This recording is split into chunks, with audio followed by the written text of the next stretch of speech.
Hey, what's going on, guys? Zebs here bringing you another tutorial, and today we're just going to go over something quick and easy that a lot of people really haven't, like, mastered or known about for a while. I guess kind of know, but if you guys have seen my tutorials, you guys kind of know I brush over this stuff, but I decided today would be a good day to kind of go in depth a little bit more about finalizing your headers or whatever it may be, just kind of doing that post-production stuff that really just makes it go that extra mile.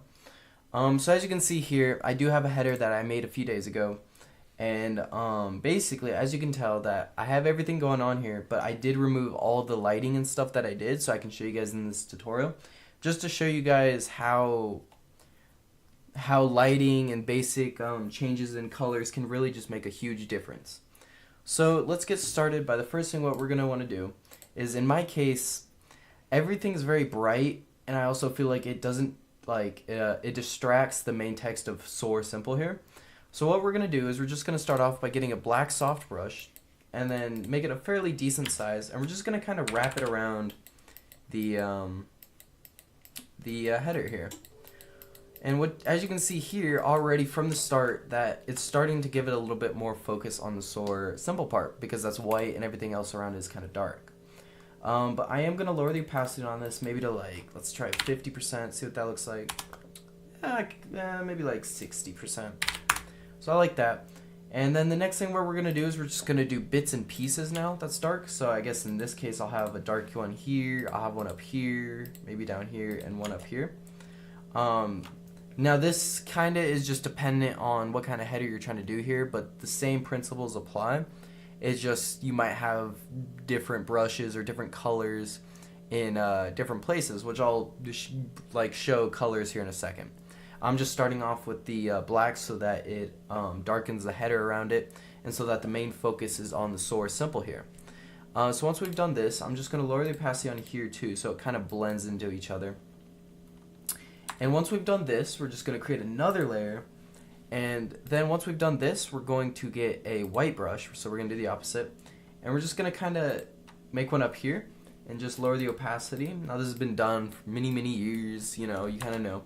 But what this kind of does is it shows that light is shining down on the source simple, so that it definitely makes it more refined and easier to, and not as distracting as if I turned all of these off, per se.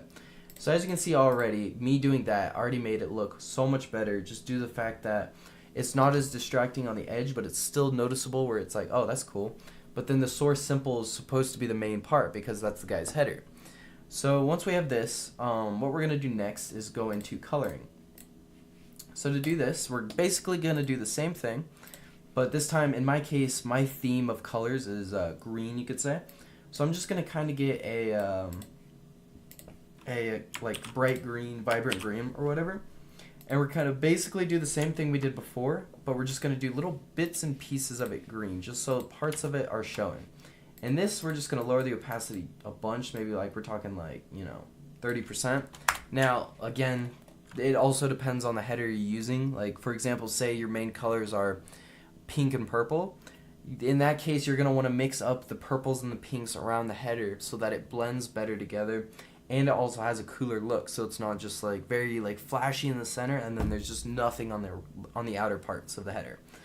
So as you can do that, once we have this, I would say we have some basic coloring done. I mean, you can always do more, I guess. So if you wanted to make, say for example, you wanted to make the bottom bright, you could do that as well. Like I said, there's a lot of freedom here to do as you like. This is just post-production kind of stuff, so it's nothing too major, just kind of little things here and there that'll really just make the header go the extra mile to make it look so much nicer. So once we've done this, what I'm thinking we should probably do is start adding our sharpening tools and our blurs and all that stuff, so I'm going to go into that. So I'm just going to merge everything together, I'm going to duplicate it, and then I'm going to go filter, blur, or other, high pass. And then we're going to have the radius at 1.5 pixels. And what this does, if you've never used it before, is it sharpens the entire header, which I'll show you here in a second. So as you can see here, this is set on normal. We're going to set this to overlay. And as you can tell by this, when I deselect it and turn it on, it really just sharpens everything. And it sharpens everything up, and I feel like it has a good look. But you definitely don't want to overdo it, because then it makes it look very obvious that you use this. So to make it more settle, what we're going to do is change it down to 75% and just see what kind of look that gives us.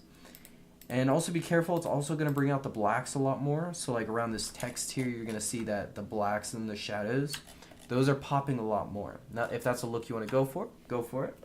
But I'm going to lower the opacity down maybe like 50% so that there's still that sharpness there, but it's not so strong that it takes away from the header. So as you can see here, well, it might be hard to tell because of YouTube, but when you are actually doing it on your own header, you're going to notice a big difference in the sharpness on the plants here or whatever it may be. You'll notice a difference. So we're just going to merge these together, or merge layers. I'm going to do Control J to duplicate. I'm going to go Filter, Blur, Gaussian Blur. And as you can see here, when I have a preview on, it just kind of blurs the entire thing. So I'm just going to turn this up just a touch. And we're just going to erase bits and pieces of it so that some of it's blurred and some of it isn't. So obviously, let's start with the text. You want to make sure that's nice and in focus, I would say. You could have bits and pieces like part of the SOAR logos blurred and part of the SOAR simple. Obviously, we want to have our the sponsors here definitely not blurred. Those need to be definitely in focus so it's easy to read and all that. Once we've done this, we're just going to kind of go around this leaf here, kind of have some of that in focus, I should say. We'll have some here.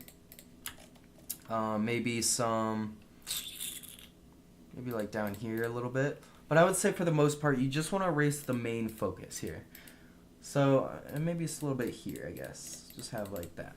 So now that we do this, when I select and deselect, you're going to notice that there's more of an emphasis on the source simple part and the sponsors here, which is the goal we're trying to have here. Because for a header, you definitely want to have the important stuff showing very easy to read and all that. For example, like the name, the logo, or whatever it may be, sponsors, all of that, rather than the design itself. So now that we have that, I'm actually just going to erase bits and pieces of this as well. Once we have this, what we're going to do then is going to duplicate it. And then this is kind of where, like, if you wanted, you can do it depending on the style. It's not always going to work, but you can kind of change the colors around a little bit. So let's say if I wanted it more like vibrant, I could go with this pink and purple kind of look, which I think actually looks pretty good. Or you could go with like a more mystical look, which I think we're going to do. We're going to turn it down just a touch so that there's a little bit more blues popping out of it. So as you can see, when I do that, you're going to notice the greens have a little bit more blues and all of that. So we're going to merge this. Once we've done this, it's kind of more of like little things that may or may not fit with your style, but it's definitely something very useful to know for other headers or whatever it may be. Just something useful to know in general. So this is kind of the glitch effect. Again, it's been around for a while. But basically what I did was I went into the blending options. I turned off the channels R and B for red and blue because it's RGB color palette. So when I turn those off, it's going to leave green behind. Same goes if I have blue and green, it's going to have this little turquoise or whatever it may be. They're changing just due to the fact that of my color correction. But as you see here, red alone, all that. But in this case, I'm going to turn off the red and the blue so it leaves a green. And then I'm going to have the move tool. And then on your keyboard with the arrows, you're just going to move it 1 or 2 times on the keyboard. Doesn't matter which way you go. I guess in my case, I'll just have it go 1 to the right. And then what I'm going to do is I'm going to merge these layers again, duplicate it, and then I'm just going to do a quick little glitch effect on here just to see kind of what it looks like.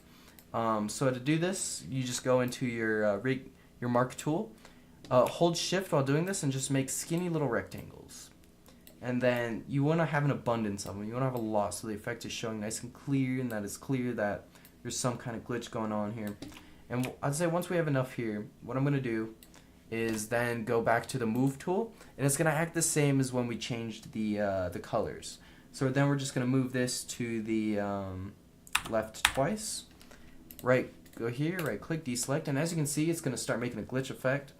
It's really noticeable on the text here, so keep that in mind, but also you can see when I zoom in here, it's there, and just around here. So just like minor effects, you don't necessarily need it to be on the text.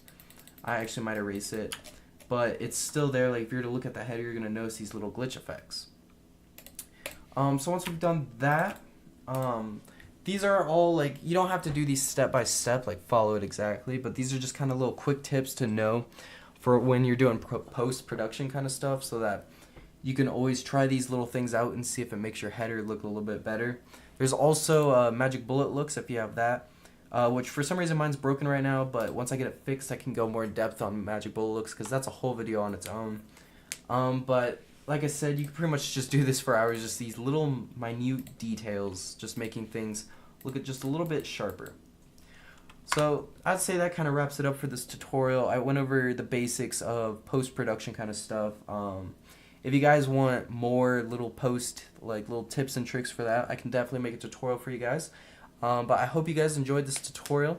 It's been your host Zebs today, and I am out.